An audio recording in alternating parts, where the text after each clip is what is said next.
दिल्ली की सर्दियां अपने पूरे शबाब पर थीं। दिसंबर की उस सुबह कोहरे ने शहर को इस तरह ढक रखा था मानो कोई पुरानी किताब के पन्नों को धीरे धीरे पलट रहा हो।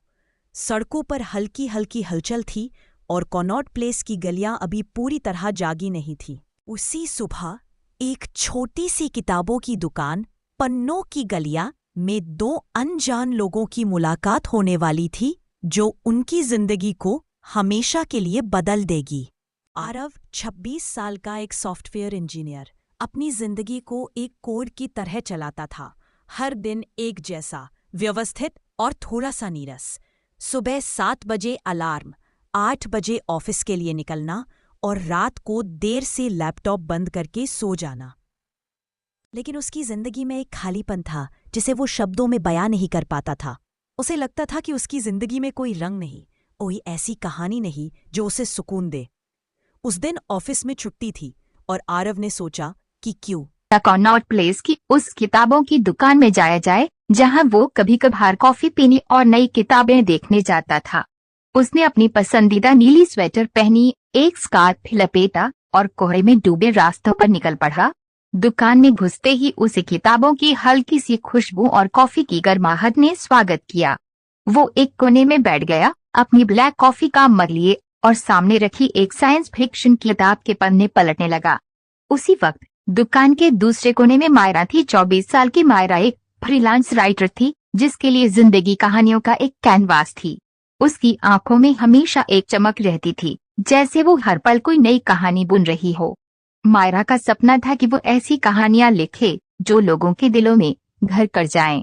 वो अक्सर इस दुकान में आती थी पुरानी किताबों की तलाश में, क्योंकि उसे लगता था कि पुराने पन्नों में छुपी कहानियां उसकी रचनाओं को प्रेरणा देती हैं। उस दिन मायरा एक खास किताब की तलाश में थी, गैब्रियल गार्सिया मार्केज की love in the time of cholera. उसे एक दोस्त ने बताया था कि इस किताब में प्यार की ऐसी कहानी है जो समय और दूरी को चुनौती देती है। मायरा को लगा कि ये किताब उसकी अगली कहानी के लिए प्रेरणा बन सकती है। वो शेल्फ के पास खड़ी थी, अपनी उंगलियों को किताबों की जिल्द पर फेरते हुए, जब उसका ध्यान एक पुरानी किताब की ओर गया। जैसे ही उसने उसे निकाला, पीछे से किसी का कंधा उससे टकराया। ओह सॉरी, आरव ने झट से कहा जब मायरा के हाथ से किताब गिर पड़ी। वो झुका, किताब उठाई और उसे पकड़ाते हुए रुका। मायरा ने अपनी बड़ी बड़ी आंखों से उसकी ओर देखा और हल्के से मुस्कुराते हुए कहा, कोई बात नहीं, थैंक्स।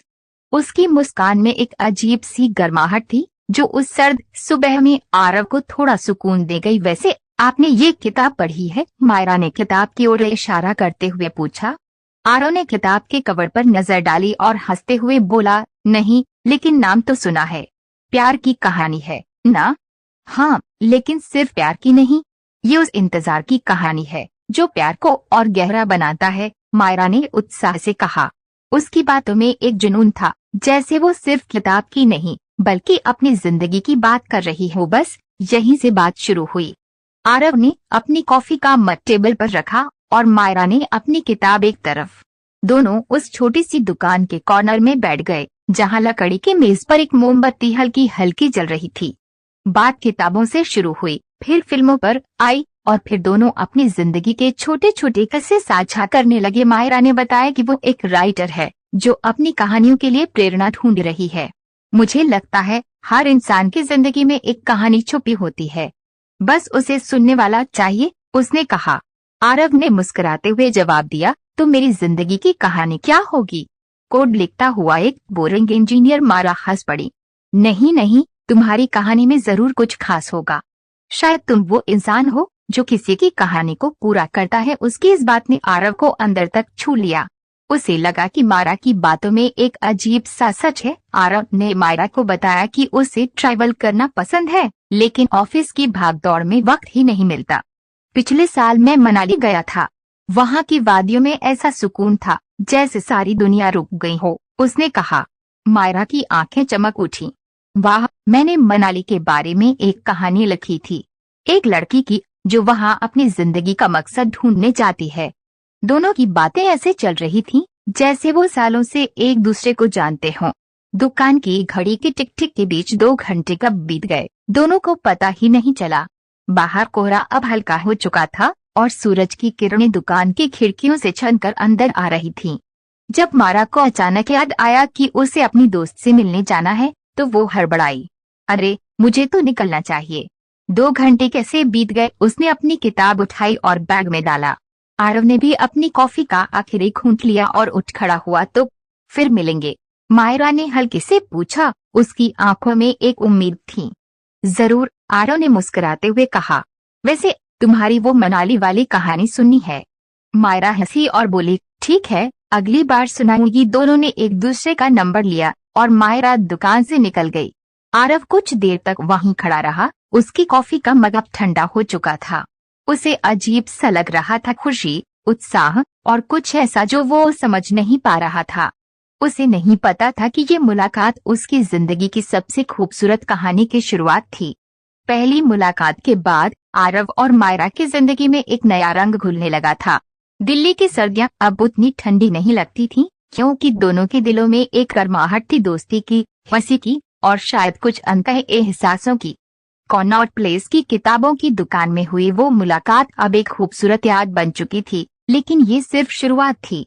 पहली मुलाकात के 2 दिन बाद मायरा ने आरव को मैसेज किया, हाय, मनाली वाली कहानी सुनने का मन है? आरव ने तुरंत जवाब दिया, बिल्कुल, कहाँ मिले। दोनों ने हौस खास विलेज की एक छोटी सी चाय की टपरी को चुना, जहाँ पुरानी दिल्ली की गलियों जैसा माहौल था। वहाँ मिट्टी के कुल्हड़ में गर्मागर्म चाय पीते हुए मायरा ने अपनी कहानी सुनाई। उसकी कहानी थी एक लड़की की जो मनाली की बर्फीली वादियों में अपनी जिंदगी का मकसद ढूंढने जाती है। वो लड़की अकेली थी, लेकिन उसे बर्फ से बातें करना आता था। मायरा ने कहा, उसकी आंखें चमक रही थीं। उसे लगता था कि हर बर्फ का टुकड़ा एक कहानी है जो पिघलने से पहले सुनाई जानी चाहिए। आरव उसकी बातें सुनते हुए मंत्रमुग्ध हो गया।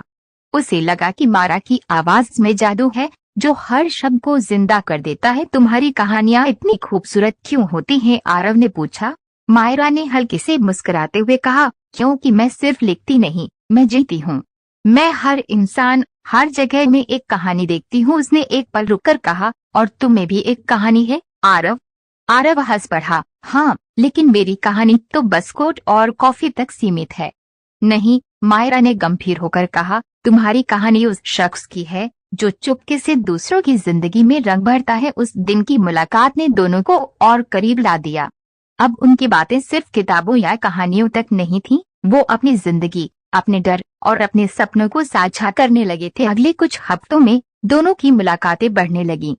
कभी इंडिया गेट पर सूरज ढलते हुए आइसक्रीम खाते, तो कभी पुरानी दिल्ली की तंग गलियों में पराठे खोजते। मायरा को दिल्ली की हर गली में एक कहानी दिखती थी और आरव को मायरा की बातें सुनना। एक शाम लोधी गार्डन में टहलते हुए मायरा ने अपने सपनों का जिक्र किया। मुझे एक ऐसी किताब लिखनी है जो दुनिया के हर कोने तक पहुँचे, उसने कहा। उसकी आंखें दूर कहीं टिकी थीं। एक ऐसी प्रेम कहानी जो समय को हरा दे। मैं चाहती हूँ कि लोग मेरी कहानियों को पढ़कर अपने दिल की बात कहने की हिम्मत जुटाएं। आरव ने उसकी ओर देखा और पूछा, और तुम्हें क्या लगता है, ऐसी कहानी के लिए क्या चाहिए? मायरा ने एक गहरी सांस ली और बोली, सच्चा प्यार। ऐसा प्यार जो इंतजार कर सके, जो दूरी को हरा सके। उस पल में आरव को लगा कि मायरा की बातें सिर्फ उसकी किताब के लिए नहीं, बल्कि उनके लिए भी थीं। उसने मायरा का हाथ पकड़ा और हल्के से कहा, शायद तुम्हारी वो कहानी पहले से शुरू हो चुकी है। मायरा ने उसकी ओर देखा और दोनों की आंखों में एक अनकहा वादा था। मायरा और आरव की नजदीकियां अब छोटी छोटी बातों में दिखने लगी थीं। आरव हमेशा मायरा के लिए अपनी कॉफी का आखिरी घूंट बचा कर रखता, क्योंकि उसे पता था कि मायरा को उसकी कॉफी चुराने में मजा आता है। मायरा जब भी कोई नई कहानी लिखती, उससे पहले आरव को सुनाती, क्योंकि उसकी राय उसके लिए मायने रखती थी। एक दिन मायरा ने आरव को अपनी डायरी से कविता पढ़कर सुनाई। तू कोहरा है, मैं सुबह की धूप, तुझ तक पहुंचूं, बस इतना ही। स्वरूप आरव ने ताली बजाते हुए कहा, वाह, ये तो मेरे लिए लिखा है ना? मायरा ने हंसते हुए जवाब दिया, शायद, लेकिन ये मत सोचो कि मैं तुम्हारे लिए हर दिन कविताएं लिखूंगी। उस हंसी में, उस मजाक में दोनों के बीच एक गहरा रिश्ता बन रहा था। लेकिन प्यार की राहें इतनी आसान कहाँ होती हैं। एक दिन मायरा को एक ईमेल मिला। लंदन की एक प्रतिष्ठित पब्लिशिंग हाउस ने उसे एक राइटिंग फेलोशिप ऑफर की थी। ये वही मौका था जिसका मायरा सालों से इंतजार कर रही थी।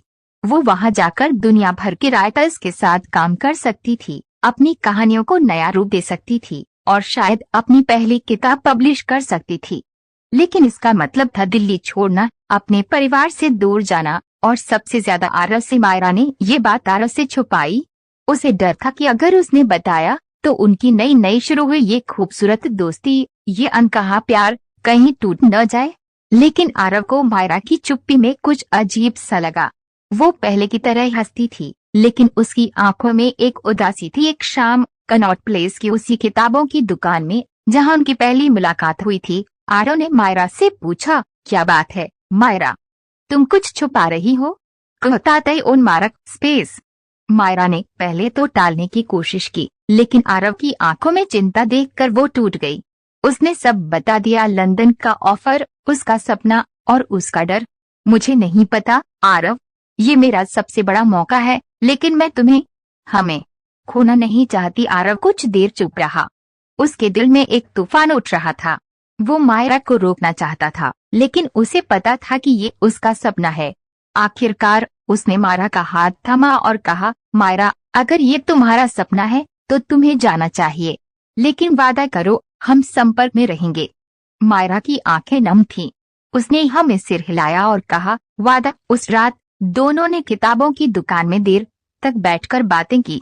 बाहर कोहरा फिर से गहरा हो गया था, लेकिन उनके दिलों में एक उम्मीद थी, शायद दूरी उनके प्यार को और मजबूत करेगी। लंदन की सर्द हवाएं मायरा के चेहरे को छू रही थीं। वो अपने छोटे से अपार्टमेंट की खिड़की के पास खड़ी थी, जहां से टेम्स नदी का हल्का सा नजारा दिखता था। उसने अपने लैपटॉप पर एक नई कहानी शुरू की थी, लेकिन उसका मन बार बार दिल्ली की गलियों में भटक रहा था। कनॉट प्लेस की किताबों की दुकान, हौस खास के चाय की टपरी और सबसे ज्यादा आरव की मुस्कान। दूसरी तरफ दिल्ली में आरव अपनी रोजमर्रा की जिंदगी में उलझा था, लेकिन उसका दिल अब सिर्फ ऑफिस और कोर्ट तक सीमित नहीं था। उसका दिल मायरा के साथ लंदन में था। मायरा के लंदन जाने के पहले हफ्ते में दोनों ने वादा किया था कि दूरी उनके रिश्ते को कमजोर नहीं करेगी। हर रात दिल्ली में 10 बजे और लंदन में 5:30 बजे दोनों वीडियो कॉल पर मिलते। मायरा अपने दिन की छोटी छोटी बातें बताती, कैसे वो लंदन की लाइब्रेरी में किताबों के बीच खो गई, या कैसे उसने पहली बार ट्यूब में गलत ट्रेन पकड़ ली। आरव हंसता और कहता, तुम तो कहानी लिखती हो, लेकिन तुम्हारी जिंदगी ही एक कहानी है। मायरा ने आरव को अपनी राइटिंग फेलोशिप के बारे में बताया। वो एक प्रतिष्ठित पब्लिशिंग हाउस में काम कर रही थी, जहां उसे दुनिया भर के राइटर्स के साथ वर्कशॉप्स में हिस्सा लेने का मौका मिल रहा था। मैं एक ऐसी कहानी लिख रही हूँ जो प्यार और इंतजार के बारे में है, उसने एक दिन कहा। शायद इसमें तुम भी हो? आरव ने मुस्कुराते हुए जवाब दिया, तो मैं इसमें हीरो हूँ ना? हीरो तो बनना पड़ेगा, मायरा ने हंसते हुए कहा, लेकिन इसके लिए तुम्हें इंतजार करना होगा। मायरा ने अपनी डायरी में छोटी छोटी कविताएं लिखना शुरू किया, जो वो कभी कभार आरव को भेजती। एक कविता थी, दूरी तुझ तक आने का बहाना है, तू मेरे दिल का वो ठिकाना है। आरव हर कविता को ध्यान से पढ़ता और अपने फोन में सेव करता। उसे लगता था कि मायरा की हर पंक्ति में वो छुपा है, लेकिन समय के साथ दूरी ने अपना रंग दिखाना शुरू किया। लंदन और दिल्ली के बीच 5 घंटे का समय का अंतर और दोनों की व्यस्त जिंदगी ने बातचीत को मुश्किल बना दिया। मायरा की वर्कशॉप्स और डेडलाइंस बढ़ने लगी। वो रात रात जागकर अपनी कहानियां लिखती और कभी कभी कॉल मिस हो जाती। आरव का ऑफिस भी अब पहले से ज्यादा डिमांडिंग हो गया था। नए प्रोजेक्ट्स की वजह से वो देर रात तक काम करता। एक दिन आरव ने मायरा को कॉल किया, लेकिन उसका फोन स्विच ऑफ था। उसने मैसेज किया, लेकिन जवाब नहीं आया। अगले दिन मायरा ने माफी मांगते हुए बताया कि वो एक राइटिंग कॉन्फ्रेंस में थी। सॉरी आरव, वहाँ इतने लोग थे, इतनी कहानियां थीं, मैं खो गई। आरव ने हल्के से मुस्कुराते हुए कहा, कोई बात नहीं, लेकिन अगली बार मुझे भी अपनी कहानियों में ले जाना। लेकिन अंदर ही अंदर आरव को एक खालीपन महसूस होने लगा। उसे डर था कि कहीं मायरा की नई दुनिया में वो पीछे न छूट जाए। दूसरी तरफ मायरा भी उलझन में थी। लंदन में उसका सपना सच हो रहा था। उसकी एक कहानी एक इंटरनेशनल मैगजीन में छपने वाली थी, लेकिन हर कामयाबी के बाद वो आरव को मिस करती। उसे लगता था कि उसकी कहानियां तब तक अधूरी हैं जब तक वो आरव के साथ उन्हें साझा न करे। लंदन में मायरा ने अपनी राइटिंग को नई ऊंचाइयों तक पहुंचाया। उसकी कहानियों में अब पहले से ज्यादा गहराई थी। वो लंदन की सड़कों, पुरानी लाइब्रेरीज और वहां के लोगों से प्रेरणा लेती। उसने एक कहानी लिखी जो आरव और उसकी पहली मुलाकात से प्रेरित थी। कहानी का नाम था कोहरे में मुलाकात। उसमें एक लड़का और लड़की की कहानी थी जो एक किताबों की दुकान में मिलते हैं और दूरी के बावजूद अपने प्यार को जिंदा रखते हैं। जब मायरा की ये कहानी मैगजीन में छपी तो उसे ढेर सारी तारीफ मिली। उसके मेंटर्स ने कहा कि उसकी लेखनी में एक अनोखा जादू है। लेकिन मायरा को सबसे ज्यादा खुशी तब हुई जब उसने वो कहानी आरव को भेजी।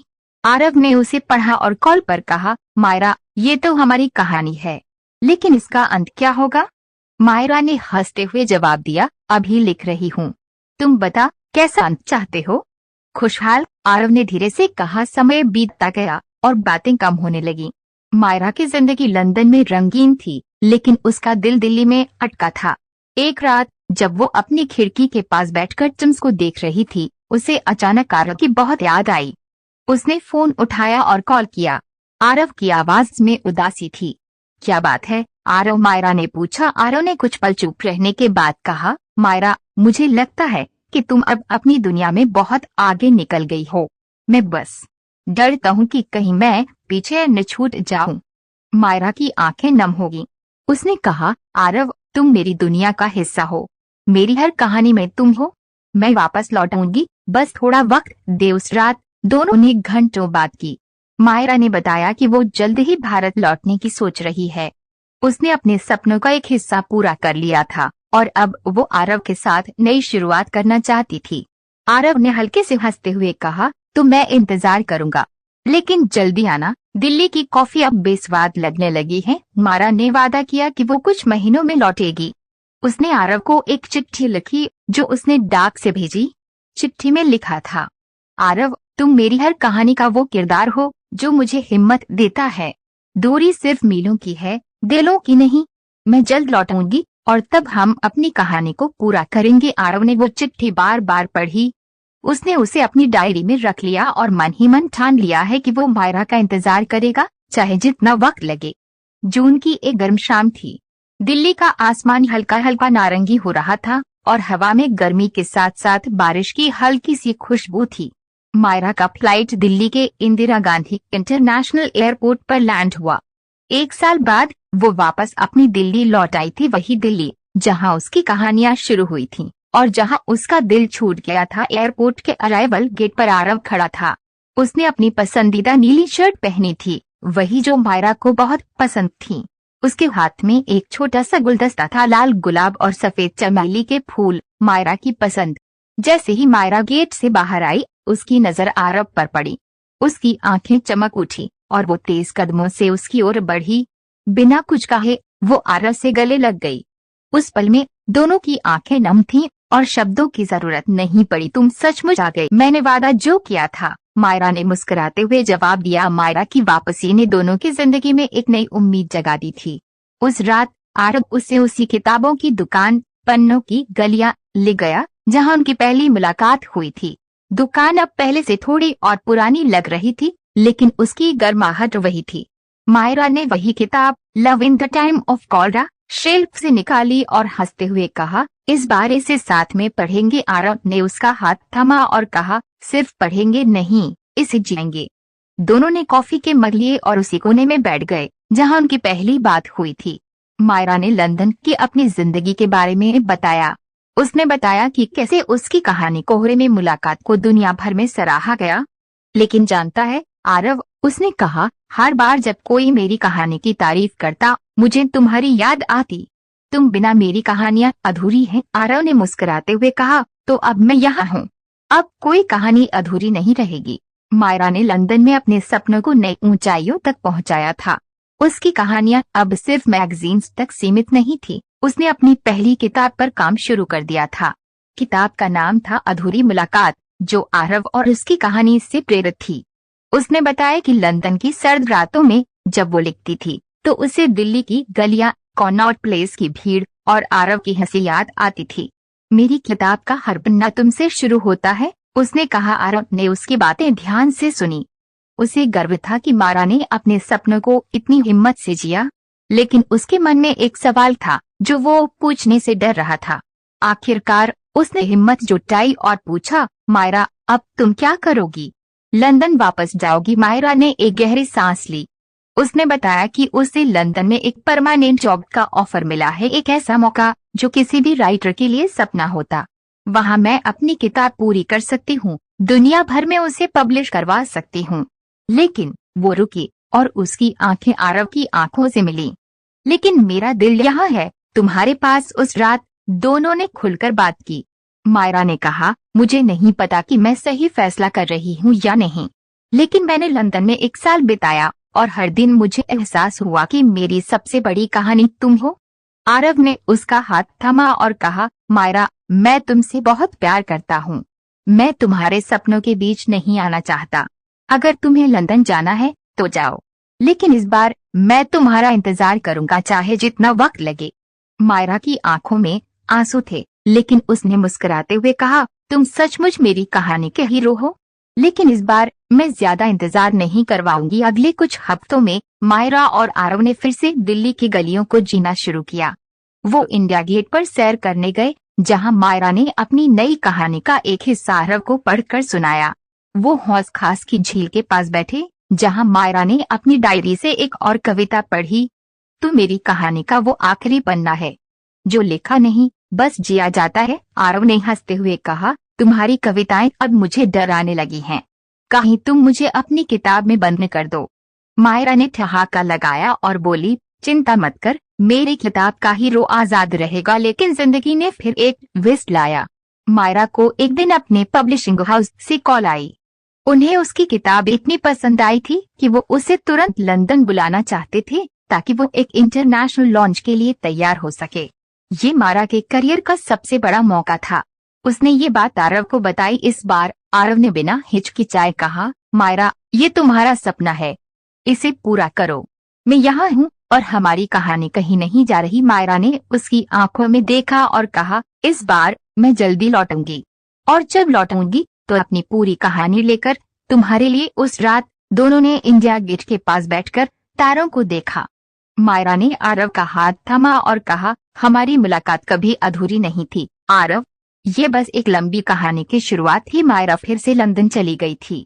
इस बार उसका मकसद अपनी किताब अधूरी मुलाकात को दुनिया के सामने लाना था, लेकिन इस बार उसका दिल पहले से ज्यादा मजबूत है। उसने और आरव ने एक दूसरे से वादा किया था कि दूरी अब उनके प्यार को कमजोर नहीं करेगी। मायरा ने कहा था, ये सिर्फ एक और मुलाकात है आरव, मैं वापस लौटूंगी और इस बार हमारी कहानी पूरी होगी। लंदन में मायरा की जिंदगी अब पहले से ज्यादा व्यस्त थी। उसकी किताब का पहला ड्राफ्ट पूरा हो चुका था और पब्लिशिंग हाउस इसे एक बड़े इंटरनेशनल लॉन्च के लिए तैयार कर रहा था। मायरा दिन रात संपादकों, डिजाइनरों और मार्केटिंग टीम के साथ काम करती, लेकिन हर रात जब वो अपने छोटे से अपार्टमेंट में लौटती तो वो आरव को एक चिट्ठी लिखती। ये चिट्ठियां डिजिटल नहीं थीं, वो पुराने जमाने की तरह कागज पर लिखी जाती थीं, जिन्हें वो डाक से दिल्ली भेजती। एक चिट्ठी में उसने लिखा, आरव, लंदन की चमक मेरे लिए तब तक अधूरी है जब तक तुम मेरे साथ नहीं हो। मेरी किताब का हर शब्द तुम्हारी मुस्कान से शुरू होता है। मैं जल्द लौटूंगी और तब हम अपनी कहानी के आखिरी पन्ने साथ में लिखेंगे। आरव हर चिट्ठी को ध्यान से पढ़ता और अपनी डायरी में संभाल कर रखता। उसे मायरा की हिम्मत और जुनून पर गर्व था, लेकिन इंतजार की वो खामोशी उसे कभी कभी बेचैन कर देती थी। वो अक्सर कॉनॉट प्लेस की उसी किताबों की दुकान में जाता जहां उनकी पहली मुलाकात हुई थी। वहां बैठकर वो मायरा की चिट्ठियां पढ़ता और सोचता कि कब वो फिर से उसकी हंसी सुनेगा। 2 साल बीत गए। इस दौरान मायरा की किताब अधूरी मुलाकात ने दुनिया भर में धूम मचा दी। इसे कई भाषाओं में अनुवाद किया गया और इसे कई साहित्यिक पुरस्कारों के लिए नामांकित किया गया।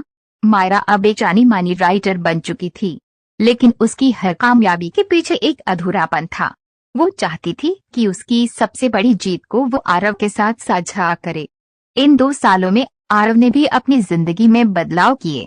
उसने अपनी नौकरी छोड़ दी और एक स्टार्टअप शुरू किया जो ट्रैवल और कहानियों को जोड़ता था। उसका सपना था कि वो लोगों को नई जगहों की सैर कराए जहां वो अपनी कहानियां ढूंढ सकें। इस काम में उसे मायरा की प्रेरणा थी, जिसने उसे सिखाया था कि जिंदगी को सिर्फ जीना नहीं बल्कि उसमें रंग भरना जरूरी है। एक दिन मायरा ने आरव को एक मैसेज भेजा, मैं लौट रही हूँ। इस बार हमेशा के लिए। उसकी फ्लाइट अगले हफ्ते दिल्ली पहुंचने वाली थी। आरव का दिल जोरों से धड़कने लगा। उसने ठान लिया है कि इस बार वो मायरा को कुछ ऐसा देगा जो उनकी कहानी को हमेशा के लिए पूरा कर दे। जब मायरा दिल्ली लौटी तो आरव उसे एयरपोर्ट लेने गया। इस बार उसने कुछ खास प्लान किया था। उसने कॉनॉट प्लेस की उसी किताबों की दुकान, पन्नों की गलियां को सजाया था। दुकान की लाइट्स को बंद किया गया था और हर शेल्फ पर छोटी छोटी मोमबत्तियां जल रही थीं। बीच में एक टेबल थी जिस पर मायरा की किताब अधूरी मुलाकात की पहली कॉपी रखी थी। जब मायरा दुकान में दाखिल हुई तो वो हैरान रह गई। उसने आरव की ओर देखा जो मुस्कुराते हुए उसके पास आया। ये क्या है आरव? उसने पूछा। उसकी आंखें उत्साह और हैरानी से चमक रही थी। ये हमारी कहानी का आखिरी पन्ना है, आरव ने कहा। उसने मायरा का हाथ थामा और उसे टेबल के पास ले गया। उसने किताब खोली जिसमें मायरा ने डेडिकेशन लिखा था, आरव को, मेरी हर कहानी का हीरो। आरव ने एक गहरी सांस ली और कहा, मायरा तुमने अपनी कहानी पूरी की, अब हमारी कहानी को पूरा करने की बारी मेरी है। वो एक घुटने पर बैठ गया और अपनी जेब से एक छोटी सी अंगूठी निकाली। क्या तुम मेरी कहानी का हिस्सा बनोगी हमेशा के लिए? मायरा की आंखें आंसुओं से भर गईं। उसने हंसते हुए हाँ कहा और आरव को गले लगा लिया। दुकान में मौजूद कुछ लोग तालियां बजाने लगे और उस पल में कोहरे से शुरू हुई उनकी कहानी एक खूबसूरत अंत तक पहुंच गई। कुछ महीनों बाद मायरा की किताब का दिल्ली में एक भव्य लॉन्च हुआ। वो उसी किताबों की दुकान में आयोजित किया गया जहां उनकी पहली मुलाकात हुई थी। मायरा ने स्टेज पर अपनी कहानी का एक हिस्सा पढ़ा और जब वो खत्म हुआ तो उसने आरव को स्टेज पर बुलाया। उसने कहा, ये किताब मेरे सपनों का एक हिस्सा है, लेकिन इसकी असली प्रेरणा ये शख्स है। आरव ने मायरा का हाथ थामा और भीड़ की ओर देखकर कहा, हमारी कहानी कभी अधूरी नहीं थी, ये सिर्फ एक लंबी मुलाकात थी। उस दिन मायरा की किताब की हर कॉपी बिक गई, लेकिन सबसे ज्यादा बिकने वाली चीज थी उनकी प्रेम कहानी, जो दिल्ली की गलियों से लंदन की सड़कों तक गई और फिर वापस लौट आई। मायरा ने अपने सपनों को पूरा किया और आरव ने सिखाया कि सच्चा प्यार वही है जो इंतजार कर सके। मायरा की किताब अधूरी मुलाकात ने न सिर्फ दुनिया भर में तारीफ बटोरी बल्कि लोगों को प्रेरित भी किया। उसने अपनी कहानियों के जरिए लोगों को सिखाया कि सपने और प्यार एक दूसरे के दुश्मन नहीं होते। मायरा अब दिल्ली में रहकर अपनी अगली किताब पर काम कर रही थी और इस बार आरव उसकी हर कहानी का पहला पाठक था। उनकी शादी एक छोटे से समारोह में हुई जिसमें सिर्फ परिवार और करीबी दोस्त शामिल थे। हौज खास की झील के किनारे मायरा ने अपनी आखिरी कविता पढ़ी, तू मेरी कहानी, मैं तेरा पन्ना, हम साथ में लिखेंगे एक अनकहा सवेरा। और इस तरह उनकी अधूरी मुलाकात एक पूरी कहानी बन गई। दिल्ली की बारिश अपनी पूरी शान में थी। अगस्त की एक शाम मायरा और आरव अपने नए फ्लैट के बैल्कनी में खड़े थे। उनके छोटे से घर की खिड़कियों से बारिश की बूंदों की आवाज आ रही थी और पास में रखी कॉफी की 2 मग से भाप उठ रही थी। मायरा और आरव की शादी को 6 महीने हो चुके थे और उनकी जिंदगी अब एक नई कहानी की तरह थी, प्यार, सपनों और छोटी छोटी चुनौतियों से भरी। मायरा और आरव ने दिल्ली के ग्रेटर कैलाश में एक छोटा सा फ्लैट लिया था। घर छोटा था लेकिन मायरा की किताबों और आरव की ट्राइबल स्मृति चिन्हों से भरा हुआ। दीवारों पर मायरा की कविताएं और आरव की मनाली की तस्वीरें सजी थीं। हर कोना उनकी कहानी का एक हिस्सा था। मायरा अब अपनी दूसरी किताब पर काम कर रही थी। इस बार उसकी कहानी एक शादीशुदा जोड़े के बारे में थी जो एक दूसरे के सपनों को पूरा करने में मदद करते हैं। ये हमारी कहानी का अगला हिस्सा है, उसने एक दिन आरव को हंसते हुए कहा। तो इस बार मैं हीरो तो बनूंगा? आरव ने मजाक में पूछा। बिल्कुल, मायरा ने जवाब दिया, लेकिन इस बार तुम्हें मेरे साथ कुछ और जिम्मेदारियां भी निभानी होंगी। आरव का स्टार्टअप कहानियों का सफर अब तेजी से बढ़ रहा था। उसका आइडिया था कि वो लोगों को सिर्फ जगहें न दिखाए बल्कि उन्हें वहां की कहानियां सुनाए। उसने मायरा के साथ मिलकर एक खास ट्रैवल प्रोग्राम शुरू किया जिसमें मायरा स्थानीय कहानियां लिखती और आरव उन्हें टूर में शामिल करता। उनकी पहली ट्रिप मनाली की थी जहां मायरा ने अपनी पुरानी कहानी बर्फ की बातें को लाइव सुनाया। मायरा और आरव की जिंदगी अब छोटी छोटी खुशियों से भरी थी। हर रविवार वो हौज खास की झील के पास टहलने जाते जहां मायरा अपनी नई कविताएं पढ़ती। आरव हमेशा उसकी कॉफी का आखिरी घूंट बचाकर रखता और मायरा उसे चुरा कर पी लेती। वो एक दूसरे के साथ हंसते, मजाक करते और कभी कभी छोटी छोटी तकरार भी करते। एक दिन मायरा ने आरव से कहा, तुम्हें पता है, शादी के बाद मैंने सोचा था कि जिंदगी आसान हो जाएगी, लेकिन ये तो एक नई किताब की तरह है, हर पन्ने पर कुछ नया। आरव ने हंसते हुए जवाब दिया, हाँ, और इस किताब का लेखक थोड़ा सख्त है। मुझे हर दिन नया चैप्टर पढ़ना पड़ता है, लेकिन शादीशुदा जिंदगी की अपनी चुनौतियां थीं। मायरा की दूसरी किताब की डेडलाइन नजदीक आ रही थी और वो इसके लिए बहुत तनाव में थी। उसे लगता था कि उसकी पहली किताब की सफलता ने उस पर एक बोझ डाल दिया है। मुझे डर है आरव, उसने एक रात कहा, क्या मेरी दूसरी किताब भी लोगों को पसंद आएगी? क्या मैं अपने सपनों को फिर से जी पाऊंगी? आरव ने उसका हाथ थमा और कहा, मायरा, तुम्हारी कहानियां सिर्फ शब्द नहीं, एहसास हैं। तुम जो भी लिखोगी वो लोगों के दिल तक पहुंचेगा और मैं तुम्हारे साथ हूँ हर कदम पर। उस रात आरव ने मायरा को अपनी पुरानी डायरी दी, जिसमें उसने मायरा की हर चिट्ठी और कविता संभाली थी। ये देख, तुमने पहले भी यह संभव को संभव किया है, अब भी कर सकती हो, उसने कहा। मायरा की आंखें नम हो गईं और उसने आरव को गले लगा लिया। दूसरी तरफ आरव का स्टार्टअप भी चुनौतियों से गुजर रहा था। एक बड़ा क्लाइंट डील कैंसिल हो गई थी और उसे आर्थिक तंगी का सामना करना पड़ रहा था, लेकिन मायरा ने उसका हौसला बढ़ाया। उसने कहा, आरव, तुमने मेरे सपनों को सच करने में मेरी मदद की, अब मेरी बारी है, हम मिलकर इसे ठीक करेंगे। मायरा ने अपनी दूसरी किताब सपनों का साथ पूरी की। इस बार उसने किताब को आरव और अपनी शादीशुदा जिंदगी से प्रेरित होकर लिखा। किताब की कहानी थी एक जोड़े की जो एक दूसरे के सपनों को अपने प्यार से पूरा करते हैं। उसने किताब का डेडिकेशन लिखा, आरव को, मेरे सपनों का सहारा और मेरी कहानियों का घर। किताब का लॉन्च फिर से कॉनॉट प्लेस की उसी किताबों की दुकान में हुआ। इस बार मायरा ने स्टेज पर अपनी कहानी का एक हिस्सा पढ़ा, जिसमें उसने लिखा था, प्यार वो नहीं जो एक दूसरे को बांधे, प्यार वो है जो एक दूसरे को उड़ने की आजादी दे। भीड़ ने तालियां बजाईं और आरव की आंखों में गर्व था। उसने मायरा को स्टेज पर गले लगाया और कहा, तुम मेरी सबसे बड़ी कहानी हो। लॉन्च के कुछ हफ्तों बाद मायरा ने आरव को एक खास सरप्राइज दिया। एक रविवार की सुबह जब वो अपनी बैल्कनी में कॉफी पी रहे थे, मायरा ने एक छोटा सा गिफ्ट बॉक्स आरव को दिया। बॉक्स खोलने पर उसमें एक छोटा सा बेबी सूट था। ये क्या? आरव ने हैरानी और खुशी के मिश्रित भाव से पूछा। मायरा ने शर्माते हुए कहा, हमारी कहानी का अगला किरदार आने वाला है। आरव की आंखें खुशी से भर आईं। उसने मायरा को गले लगाया और कहा, तुमने मेरी जिंदगी को एक पूरी किताब बना दिया। मायरा और आरव की जिंदगी अब एक नए मोड़ पर थी। मायरा की किताब फिर से दुनिया भर में सराही गई और आरव का स्टार्टअप धीरे धीरे फिर से पटरी पर आ रहा था। लेकिन उनकी सबसे बड़ी खुशी थी उनका आने वाला बच्चा, जो उनकी कहानी का अगला पन्ना था। एक रात जब वो अपनी बैल्कनी में बैठे थे, मायरा ने अपनी डायरी से एक आखिरी कविता पढ़ी, तू मेरा आज, मैं तेरा कल। हमारी कहानी है एक अनघट पल। आरव ने हंसते हुए कहा, इस बार ये कविता हमारे छोटे से मेहमान के लिए है ना? मायरा ने मुस्कुराते हुए हाँ कहा और इस तरह मायरा और आरव की कहानी कभी खत्म नहीं हुई। वो हर दिन एक नया पन्ना लिखते थे। प्यार, सपनों और नई शुरुआतों से भरा दिल्ली की सर्दियां फिर से लौट आई थीं। दिसंबर की एक ठंडी सुबह मायरा और आरव अपने छोटे से फ्लैट में अपने नवजात बेटे काव्य को गोद में लिए बैठे थे। काव्य की छोटी सी हंसी और उसकी गोलमटोल उंगलियां मायरा और आरव की दुनिया का केंद्र बन चुकी थीं। उनका घर अब सिर्फ किताबों और ट्राइबल स्मृति चिन्हों से नहीं, बल्कि काव्य की खिलौनों और हंसियों से भरा था। उनकी कहानी अब सिर्फ दो लोगों की नहीं, बल्कि एक परिवार की थी। काव्य का जन्म मायरा और आरव की जिंदगी में एक नया अध्याय लेकर आया था। जब मायरा ने पहली बार काव्य को अपनी गोद में लिया तो उसकी आंखों में आंसू थे। ये हमारी सबसे खूबसूरत कहानी है आरव, उसने कहा। आरव ने काव्य के माथे को चूमा और जवाब दिया, और इसका हीरो ये छोटा सा शख्स है। काव्य का नाम मायरा ने रखा था। काव्य मतलब कविता, उसने आरव को समझाया।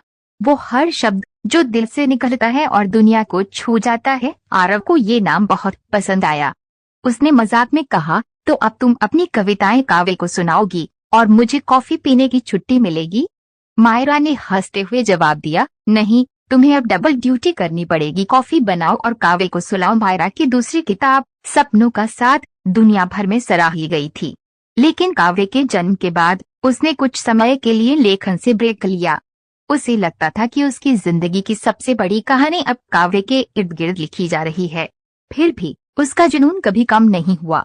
वो रात में जब काव्य सो जाता, अपनी डायरी में छोटी छोटी कहानियां और कविताएं लिखती। एक दिन मायरा ने आरव को अपनी नई कहानी का आइडिया बताया। मैं बच्चों के लिए एक किताब लिखना चाहती हूँ, उसने कहा।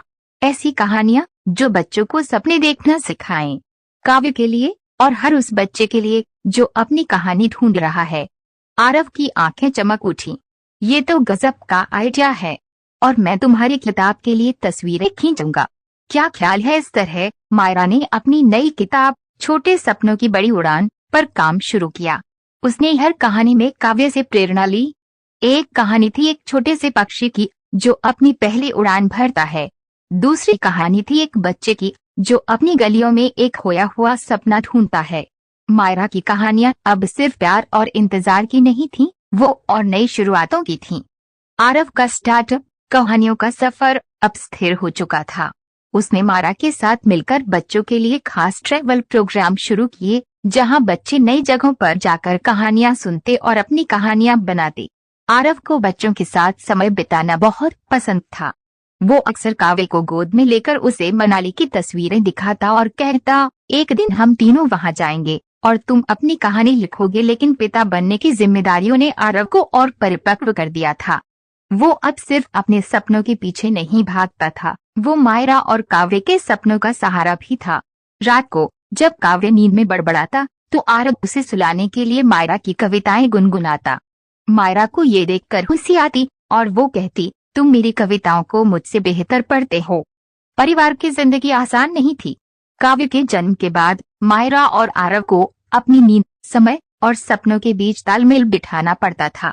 कभी कभी मायरा अपनी किताब की डेडलाइन के तनाव में चिड़चिड़ी हो जाती और आरव अपने स्टार्टअप की चिंता में खो जाता। एक रात जब काव्य देर तक रो रहा था, मायरा ने थक कर आरव पर गुस्सा निकाला। तुम्हें लगता है कि मैं अकेले सब संभाल सकती हूँ? मुझे भी समय चाहिए। आरव ने कुछ देर चुप रहने के बाद कहा, मायरा, मैं जानता हूँ कि ये आसान नहीं है, लेकिन हमने हर मुश्किल को साथ में पार किया है, ये भी पार करेंगे। उसने काव्य को गोद में लिया और मायरा को गले लगाया। तुम मेरी ताकत हो, हम मिलकर सब ठीक कर देंगे। अगले दिन आरव ने ऑफिस से छुट्टी ली और मायरा को एक सरप्राइज दिया। उसने हौस खास की उसे चाय की टपरी पर एक छोटा सा डेट प्लान किया जहाँ वो पहले मिला करते थे। वहां मायरा ने अपनी डायरी से एक नई कविता पढ़ी। तू मेरा आलम, मैं तेरा सपना। हमारा काव्य है एक अनघट रचना। दोनों हंस पड़े और उस पल में उनकी सारी थकान और तकरार गायब हो गई। कुछ महीनों बाद मायरा की बच्चों की किताब छोटे सपनों की बड़ी उड़ान तैयार हो गई। इसका लॉन्च दिल्ली के एक स्कूल में हुआ जहां बच्चे और उनके माता पिता मौजूद थे। मायरा ने स्टेज पर अपनी पहली कहानी पढ़ी और बच्चे मंत्रमुग्ध होकर सुनते रहे। आरव ने काव्य को गोद में लिया और स्टेज के किनारे से मायरा को देखा। उसकी आंखों में गर्व था। लॉन्च के बाद एक छोटी सी लड़की ने मायरा से पूछा, आप इतनी अच्छी कहानियां कैसे लिखती हैं? मायरा ने मुस्कुराते हुए जवाब दिया, क्योंकि मैं अपने दिल की सुनती हूँ और मेरा दिल मेरे परिवार में बसता है। उसने काव्य और आरव की ओर इशारा किया। मायरा और आरव की जिंदगी अब एक परिवार की कहानी थी। मायरा की किताबें बच्चों को सपने देखना सिखा रही थी और आरव का स्टार्टअप लोगों को नई कहानियां जीने का मौका दे रहा था। काव्य उनकी जिंदगी का सबसे खूबसूरत किरदार था, जो हर दिन एक नई हंसी और नया सपना लेकर आता। एक रात जब काव्य सो गया, मायरा और आरव अपनी बैल्कनी में बैठे। बारिश की बूंदें फिर से उनके घर को गीला कर रही थीं। मायरा ने अपनी डायरी खोली और एक आखिरी कविता पढ़ी। हमारी कहानी न शुरुआत न अंत, हर पल है एक नया अनघट सपना। आरव ने उसका हाथ थामा और कहा, तुम सही थी मायरा, हमारी मुलाकात कभी अधूरी नहीं थी। ये सिर्फ एक अनंत कहानी की शुरुआत थी। और इस तरह मायरा